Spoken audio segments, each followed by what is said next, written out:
Assalamualaikum warahmatullahi wabarakatuh. Perkenalkan, nama saya Sadrisla Jumaini. Di sini saya akan menjelaskan sedikit materi tentang modul Python.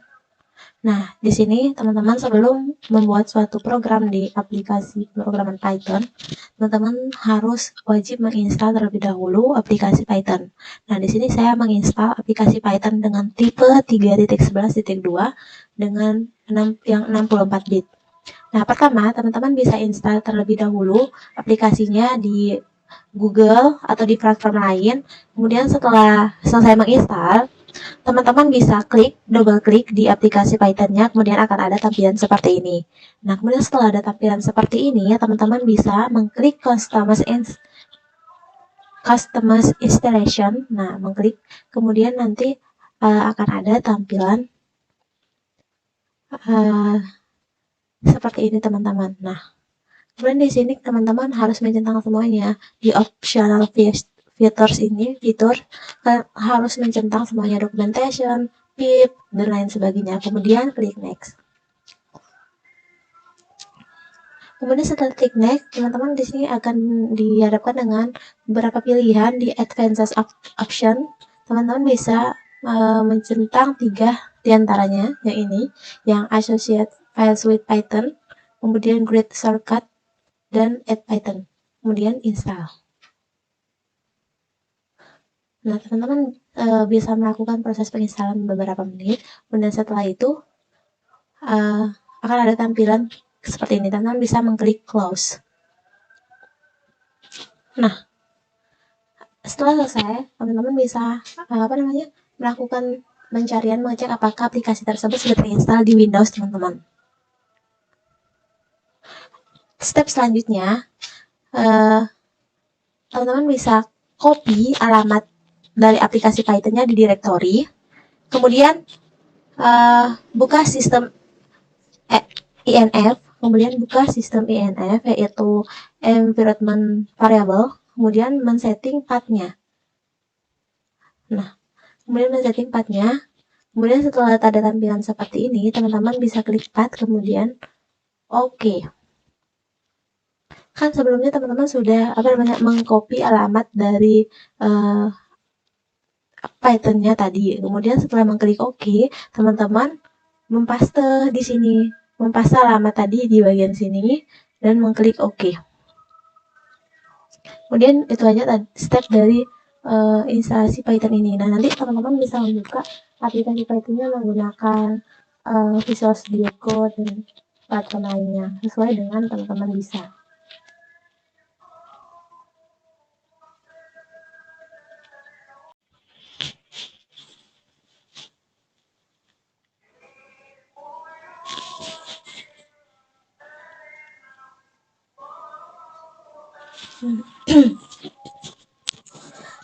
Nah, baik, sekarang kita akan melakukan beberapa.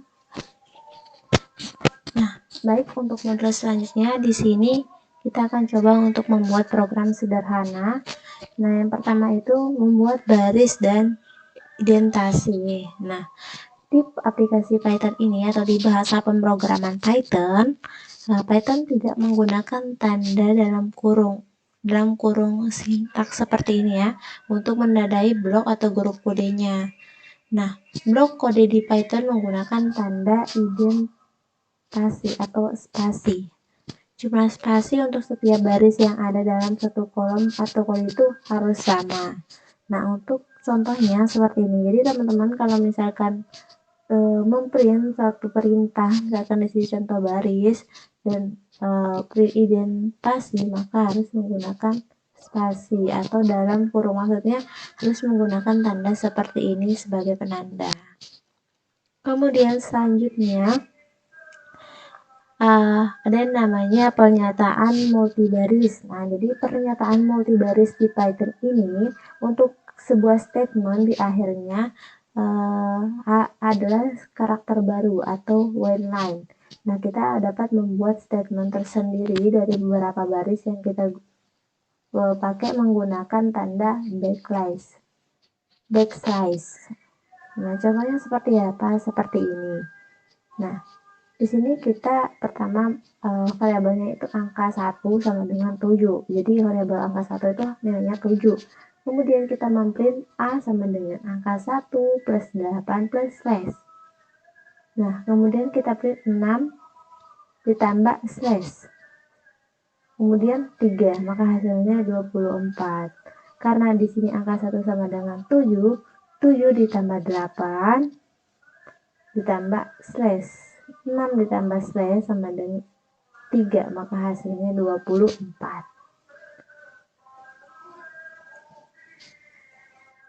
Sedangkan untuk statement yang di dalam tanda kurung kayak print A atau print ini itu tidak memerlukan tanda slash. Nah, contohnya kalau misalkan kita menglist. Nah, kan kalau misalkan list, misalkan ini 5 hari, kita list Senin, Selasa, Rabu, Kamis, Jumat, Sabtu, Minggu, maka tidak memerlukan yang namanya backslash.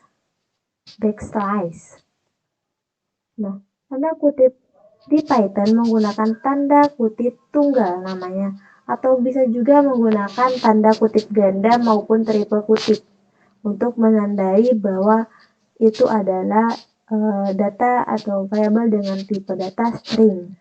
Karena sepanjang string itu diawali dengan tanda kutip yang sama baik di awal maupun di akhir. Contohnya seperti ini. Jadi kita bisa menggunakan 1 tanda kutip, 2 tanda kutip, 3 tanda kutip dengan syarat kutip yang awal dengan kutip yang akhir itu jumlahnya sama. Kemudian untuk menambahkan komentar. Nah, kita dapat menambahkan komentar di Python. Misalkan kalau teman-teman ingin menambahkan keterangan. Nah, jadi keterangan tersebut tidak terbaca oleh program dengan syarat menggunakan tanda pagar. Jadi semua perintah yang ada tanda pagarnya, maka ketika teman-teman menjalankan program tersebut, perintah tersebut tidak akan terbaca, jadi tidak membuat program teman-teman itu error gitu. Teman-teman juga bisa menggunakan komentar sebagai penjelasan dari kode yang teman-teman buat. Contohnya seperti ini.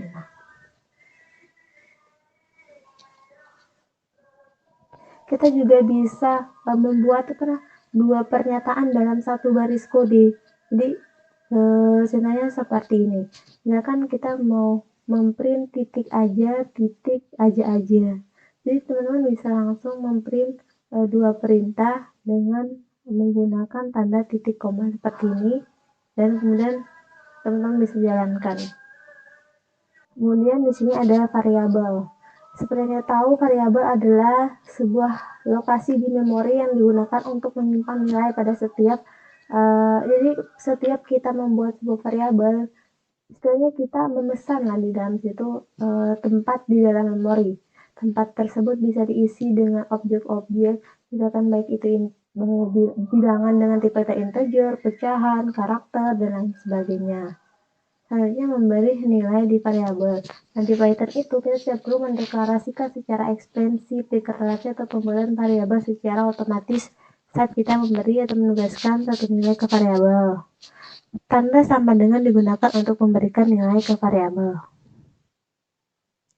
Nah, kemudian operator aritmatika. Nah, operator aritmatika ini adalah sebuah operator yang digunakan untuk melakukan operasi matematika seperti penjumlahan, pengurangan, perkalian, pembagian, dan sebagainya. Contohnya seperti ini. Ini untuk pembagian, misalkan CA bagi B, DA pangkat B, dan lain sebagainya.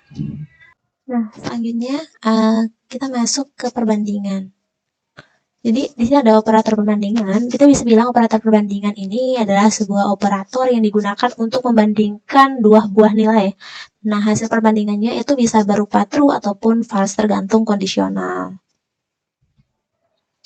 Nah, di sini saya menggunakan contoh, misalkan nilai variabel A atau nilai A itu sama dengan 10, B sama dengan 5, dan nilai C itu A lebih kecil daripada 5. Kita menggunakan tanda seperti ini. Itu artinya A lebih kecil daripada 5. Kemudian, selanjutnya, itu ada namanya operator penugasan. Jadi, operator penugasan ini adalah operator yang digunakan untuk memberi nilai ke variabel.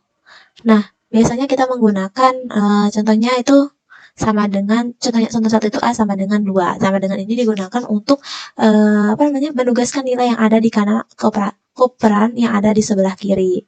Contohnya seperti ini. Kalau menggunakan plus sama dengan ini artinya itu menambahkan operan yang ada di kanan dengan operan yang ada di kiri dan hasilnya ditugaskan ke operan yang di kiri. Contohnya misalkan C plus sama dengan A, maka dengan C sama dengan C tambah A, kayak gitu. Kemudian selanjutnya itu ada operator logika. Jadi operator logika ini adalah operator yang digunakan untuk melakukan operasi logika. Yang pertama ada AND. Nah, hasilnya kalau AND itu hasilnya adalah true jika kedua operannya bernilai benar. Kemudian kalau OR itu hasilnya adalah true jika salah satu atau kedua operannya itu bernilai benar. Terus kalau NOT hasilnya adalah true jika operannya bernilai salah atau kebalikan nilai. Contohnya seperti ini. Ada juga yang namanya operator between. Jadi operator between ini adalah operator yang melakukan operasi bit terhadap operan. Operator ini beroperasi bit per bit sesuai dengan namanya. Misalkan di situ A-nya angka 2. Dalam bit ditulis 10, dalam notasi binar dan angka 7 ditulis 111. Kalau 2 itu ditulis dalam notasi binar itu 10, maka notasi binar untuk angka 7 tulis 111. Ini namanya between OR. Ini namanya between AND. Ini between left shift. Ini between right shift namanya. Selanjutnya ada operator identitas. Operator identitas adalah operator yang memeriksa apakah dua buah nilai atau variabel berada pada lokasi memori yang sama.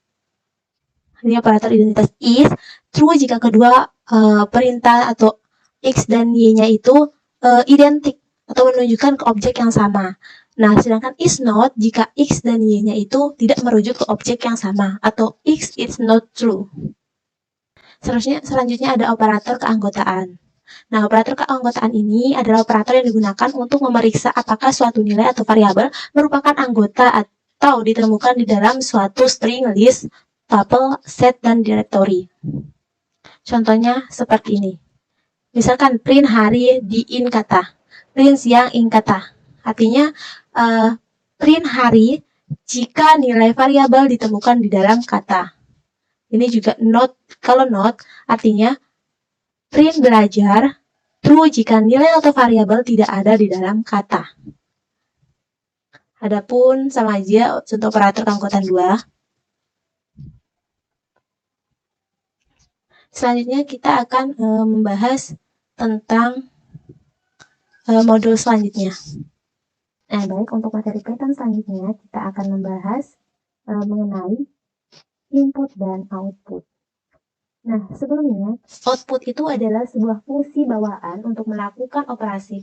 Output adalah print, seperti yang sudah sering kita praktekkan sebelumnya ya. Kita menggunakan fungsi outputnya itu print untuk menampilkan data ke perangkat keluaran atau layar. Nah, sintaknya bisa seperti ini. Misalkan print 1, 2, 3, 4, 5, hingga 7, maka outputnya nanti itu adalah 1, 2, 3, 4, 5, 6, 7. Kemudian ada juga jika print 1, 2, 3, 4, 5 shape sama dengan bintang, nah shape ini adalah pemisah atau bisa kita sebutkan sebagai separator yang berfungsi sebagai tanda pemisah antara objek yang dicetak. Defaultnya adalah tanda spasi. Kemudian ada N. Nah, N ini adalah perintah N ini adalah karakter yang dicetak di akhir baris. Defaultnya adalah tanda new line atau baris baru. Jadi kalau kita menggunakan N, dia akan menghasilkan baris baru. Sedangkan kalau kita menggunakan shape, itu adalah sebuah tanda spasi. Kemudian ada input. Nah, input itu adalah masukan yang diberikan ke sebuah program. Nah, program akan memproses dan menampilkan hasil outputnya. Input, proses, dan output ini adalah sebuah inti dari sebuah pemrograman komputer. Nah, untuk melakukan proses input, kita bisa menuliskan kode seperti ini. Jadi kita tulisnya input ya. Ini variabelnya itu integer dengan tipe data integer, A-nya input. Kita buat input masukkan nilai A. Maka nanti outputnya adalah saat kita print, maka dia akan menghasilkan, karena di sini C-nya A tambah B, maka A ditambah nilai B. Maka nanti akan memprint masukkan nilai A, masukkan nilai B. Ini bisa dibilang sebagai contoh kode input integer tanpa fungsi int. Ada di ini, tanpa fungsi int. Sedangkan di situ ada fungsi ABS ya. Fungsi ABS itu digunakan untuk menghilangkan tipe data yang ada minusnya. Jadi fungsi ABS itu digunakan untuk menghilangkan tipe data yang ada minusnya. Sedangkan perintah POW ini, sintak POW digunakan untuk menghitung pangkat. Menghitung berapa pangkat dari nilai yang kita input. Kemudian untuk SQRT, script itu, kita digunakan untuk mencari akar kuadrat dari suatu pangkat.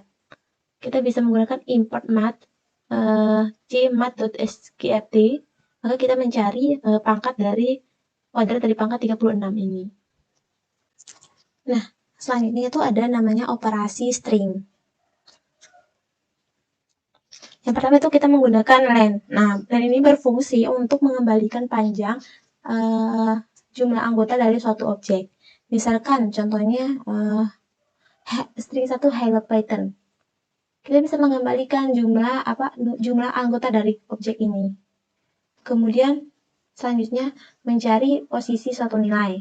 Untuk mencari posisi suatu nilai kita bisa menggunakan indeks. Jadi misalkan kata .index 0, dia bisa 0 itu berada di indeks keberapa di kata hello Python. Seperti itu. Ada perintah-perintah banyak seperti perintah code, itu berfungsi untuk menghitung kemunculan nilai tertentu, upper untuk mengubah string menjadi huruf kapital, lower mengubah string menjadi huruf kecil, dan split memisah string menjadi item. Perintahnya seperti ini. Contohnya. Kemudian ada range slice. Range slice ini itu digunakan untuk menampilkan range karakter dari A mendekati B atau bisa disebut sebagai limit B yang diformulasikan dengan dengan perintah seperti ini di dalam suatu tanda kurung seperti ini. Contohnya print kata 3 atau print kata 7, maka dia akan memprint limit ke mendekati nilai 7. Kemudian selanjutnya ada list. Nah, jadi list ini adalah suatu tipe data built-in Python yang dapat digunakan kapan saja tanpa harus mengimport modul terlebih dahulu. List ini sebenarnya bukan array ya, melainkan sebuah collection yang dapat menampung berbagai objek dengan tipe data. Biasanya array berisi nilai yang hanya satu data saja. Contohnya, kalau misalkan kita menggunakan inti dari list itu menggunakan tanda kurung seperti ini. Ini adalah list. Nah, ini list kosong. Kemudian jika kita ingin mengisi list dengan tipe data integer, kita bisa di dalam list tersebut kita bisa mengetikkan 1, 2, 3, 4, 5 sampai seterusnya, terserah. Kemudian ada list campuran. Berarti campuran antara dua tipe data, integer dan string. Kemudian ada list bersarang. Nah, selanjutnya itu ada kita mengakses anggota list. Kita bisa mengakses anggota list dengan menggunakan indeksnya dengan format nama list.index. Nah, indeks itu dimulai dari 0. List memiliki 5 anggota akan memiliki indeks mulai dari 0 sampai dengan 4. Kemudian ada list dengan indeks negatif. Nah, Python ini mendukung indeks negatif, yaitu urutan yang mulai dari anggota terakhir dan indeks paling belakang adalah di sini indeks paling belakang adalah misalkan min1, kemudian min2 dan seterusnya. Kemudian ada memotong slicing list. Kita bisa mengakses anggota list dari range tertentu dengan menggunakan operator slicing .2. Contohnya seperti ini. Artinya itu anggota list dari 3 sampai dengan 6. Selanjutnya mengubah anggota list. List adalah tipe data yang bersifat mutable. Artinya keanggotaannya itu bisa diubah. Ini berbeda dengan string atau tuple yang bersifat immutable. Misalnya, di sini ganjil 1357879 print item awal ganjil, maka dia akan memprint item ganjil. Kita bisa mengubah tipe data ganjil ini menjadi nama item awal. Kemudian menambahkan anggota list. Nah, fungsi append itu berguna untuk menambahkan anggota ke dalam list. Selain itu juga ada metode extend untuk menambahkan anggota list ke dalam list. Kita juga bisa menggunakan operator plus untuk menggabungkan dua list dan operator bintang atau kali untuk melipat gandakan list.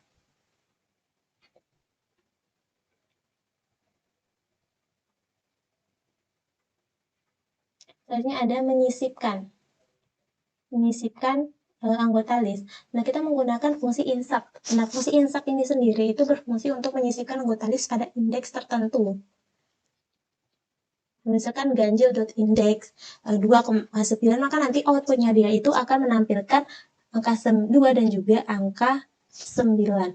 Selanjutnya menghapus anggota list. Nah, kita bisa menggunakan metode remove atau pop atau kata kunci del untuk menghapus anggota list. Selain itu kita juga bisa menggunakan clear untuk mengosongkan list. Fungsi pop sendiri itu berfungsi selain menghapus anggota list juga mengembalikan nilai indeks anggota tersebut. Hal ini itu berguna bila kita ingin memanfaatkan indeks dari anggota yang terhapus untuk digunakan kembali seperti itu.